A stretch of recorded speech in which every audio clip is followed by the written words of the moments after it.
Tangkaplah bagi kami rubah-rubah itu, kebun anggur bukan sekedar lahan pertanian. Ia adalah simbol sakral. Kitab seringkali menggambarkan rubah sebagai simbol perusak yang licik, sosok yang mampu menyusup secara diam-diam. Menjaga kekudusan hubungan bukanlah tindakan paranoid. Channel Beriman dengan Logika Sehat, channel edukasi Kristen yang diperuntukkan bagi setiap orang Kristen. Salam saudara, puji nama Tuhan. Kembali kita berjumpa dalam tayangan edukasi Kristen, tayangan yang secara khusus diperuntukkan bagi kalangan kaum Kristian. Saudaraku, dalam tayangan kali ini kita akan belajar tentang arti rubah-rubah dalam Kidung Agung pasal 2 ayat 15. Dalam kitab Kidung Agung pasal 2 ayat 15, sang penulis berkata, "Tangkaplah bagi kami rubah-rubah itu, rubah-rubah yang kecil yang merusak kebun-kebun anggur, kebun-kebun anggur kami yang sedang berbunga." Mungkin tampak aneh bahwa di tengah-tengah percakapan yang romantis dan lembut muncul masalah perburuan rubah. Seperti kebanyakan gambaran dalam puisi yang indah ini, rubah adalah simbolis dalam metafora Kidung Agung. Kebun anggur bukan sekedar lahan pertanian. Ia adalah simbol sakral bagi keintiman dan komitmen yang sedang bertumbuh antara dua jiwa.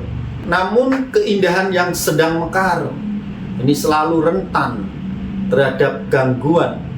Alkitab seringkali menggambarkan rubah sebagai simbol perusak yang licik, yang mampu menyusup secara diam-diam untuk memporak-porandakan apa yang telah dirawat dengan penuh kasih.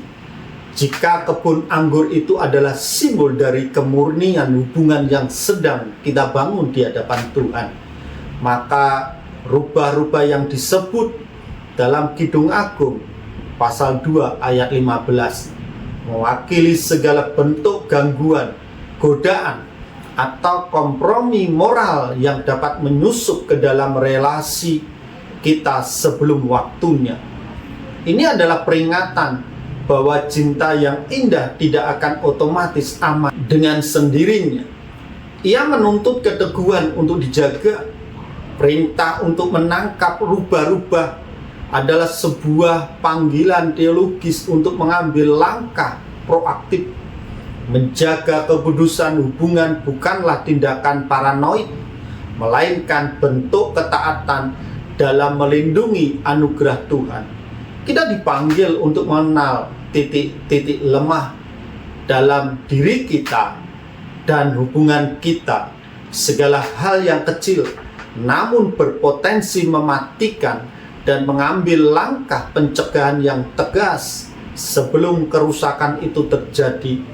Seringkali sastra kuno menggunakan citra binatang buas sebagai alegori bagi segala hal yang berpotensi menghancurkan cinta.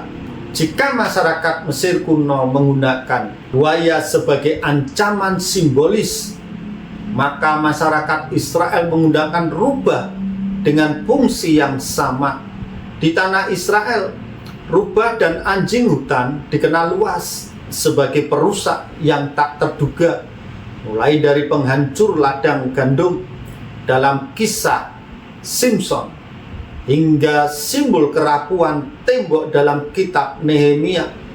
Semua rujukan itu menegaskan bahwa ada kekuatan luar yang sedang berusaha menggerogoti apa yang sedang dibangun atau dirajut dalam kasih. Dalam Lukas pasal 13 ayat 32, kita melihat Yesus menggunakan simbol rubah yang dalam budaya saat itu lekat dengan kesan negatif untuk menegur Herodes. Pilihan kata itu bukanlah sekadar penghinaan, melainkan pernyataan prospektif yang mengekspos kelicikan dan kekosongan moral sang raja. Yesus ingin menegaskan bahwa kuasa duniawi, meskipun terlihat kuat dan menakutkan, pada akhirnya tidaklah berharga di hadapan kebenaran dan misi penyelamatan yang sedang ia kerjakan. Kidung Agung pasal 2 ayat 15 adalah ayat yang bijaksana dan indah. Kebun-kebun anggur sedang berbunga. Percintaan itu hidup dan bertumbuh dan bersiap untuk menghasilkan buah. Namun ada kebutuhan untuk mengumpulkan rubah-rubah. Segala potensi ancaman terhadap hubungan harus disingkirkan. Rubah-rubah itu kecil, hal-hal kecil, hal-hal yang terabaikan, yang seringkali merusak hal-hal yang berharga. Mempertahankan hubungan yang baik membutuhkan kerja keras. Sepasang kekasih harus mengatasi potensi bahaya terhadap hubungan mereka dan menyingkirkan semua ancaman terhadap cinta mereka. Ketika mereka memperlihatkan hal-hal kecil, sepasang kekasih akan bebas untuk terus mengejar pernikahan dan keintiman hubungan pribadi mereka. Dalam tatanan spiritual, keruntuhan sebuah visi besar jarang sekali disebabkan oleh badai yang tampak secara kasat mata. Seringkali justru detail-detail yang terabaikan, dosa-dosa halus dalam tanda petik atau kompromi kecil yang memiliki daya rusak paling fatal terhadap rencana ilahi dalam hidup kita. Kitab Kidung Agung memberikan peringatan prospektif melalui metafora rubah-rubah kecil. Dalam konteks teologis, kebun anggur melambangkan persekutuan kasih baik antara suami istri maupun antara jiwa manusia dengan Sang Pencipta. Rubah-rubah ini tidak datang dengan auman singa. Mereka menyelinap dengan kelincahan dan kecepatan, memanfaatkan kegelapan atau ketidaksadaran spiritual untuk menggerogoti akar tanaman. Secara teologis, mengabaikan masalah kecil adalah bentuk ketidaksetiaan terhadap pemeliharaan atas berkat Tuhan. Rubah tersebut mungkin tampak tidak berbahaya, namun mereka mencari buah yang sedang bertumbuh, menghancurkan potensi sebelum ia sempat menjadi berkat yang matang. Kita dipanggil untuk memiliki kewaspadaan rohani yang tajam. Seringkali kita terlalu sibuk menjaga gerbang utama dari serangan besar, namun membiarkan tembok hati kita dipanjati oleh kecemasan kecil, kepahitan yang tersembunyi, atau ketidakteraturan disiplin yang tampaknya sepele. Kesucian sebuah komitmen tidak diuji oleh bagaimana kita menghadapi badai besar, melainkan oleh seberapa tekun kita memburu rubah-rubah kecil yang mencoba mencuri kedamaian di tengah keheningan malam. Terkadang bukan kesalahan fatal yang memutuskan ikatan, melainkan celetukan-celetukan tajam atau kritik kecil yang dilemparkan tanpa saring. Jangan dibiarkan kata-kata ini bertindak layaknya parasit yang secara perlahan mematikan akar kasih dan kepercayaan. Sebab persahabatan yang hangat atau pernikahan yang penuh gairah tidak akan mati secara mendadak. Ia layaknya kebun yang mengering karena akarnya rusak. Sedikit demi sedikit, kesalahan-kesalahan kecil yang terus menumpuk tanpa adanya pemulihan akan menciptakan jarak yang jauh dan luas, hingga akhirnya kehidupan di dalamnya terancam sirna. Semoga Tuhan menolong kita menangkap rubah-rubah kecil itu.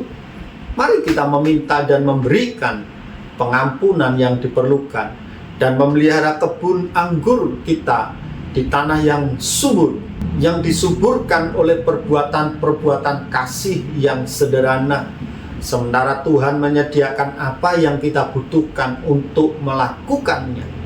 Melalui kisah cinta puitis dalam Kidung Agung, Salomo mengingatkan kepada pembacanya tangkaplah bagi kami rubah-rubah itu, rubah-rubah yang kecil yang merusak kebun anggur.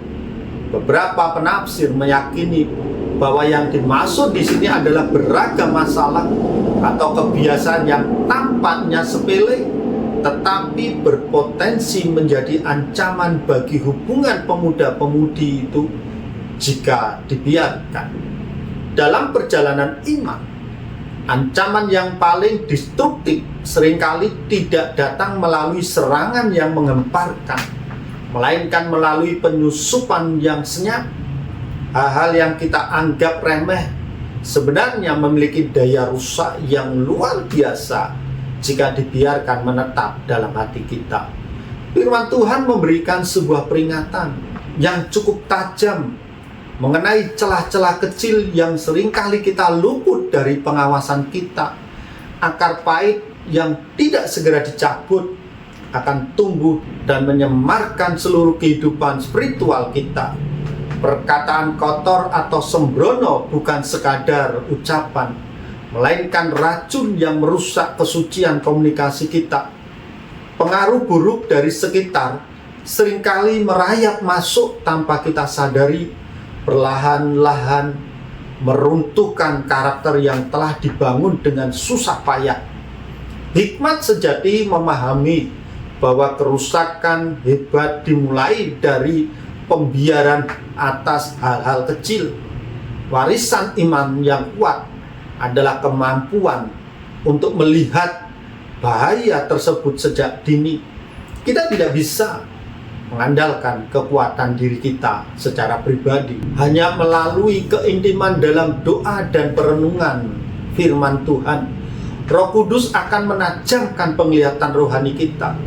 Dialah yang akan menuntun kita untuk menangkap rubah-rubah kecil, kebiasaan buruk, atau godaan halus sebelum mereka menyusup relasi kita dengan sesama maupun dengan Kristus. Pesan dalam kitab Kidung Agung membawa makna berlapis. Ia tidak hanya berbicara tentang keintiman antara Kristus sebagai kepala dan jemaat sebagai tubuhnya, tetapi juga menjadi cermin bagi ketahanan rumah tangga Kristiani. Keduanya adalah kebun anggur yang harus dijaga dengan penuh dedikasi agar tetap berbuah dan kudus di hadapan Kristus. Untuk itu saudara, marilah kita tangkap rubah-rubah kecil yang merusak kebun-kebun anggur kita. Kiranya kebenaran firman Tuhan ini menjadi berkat bagi kita. Puji nama Tuhan. Tuhan Yesus memberkati.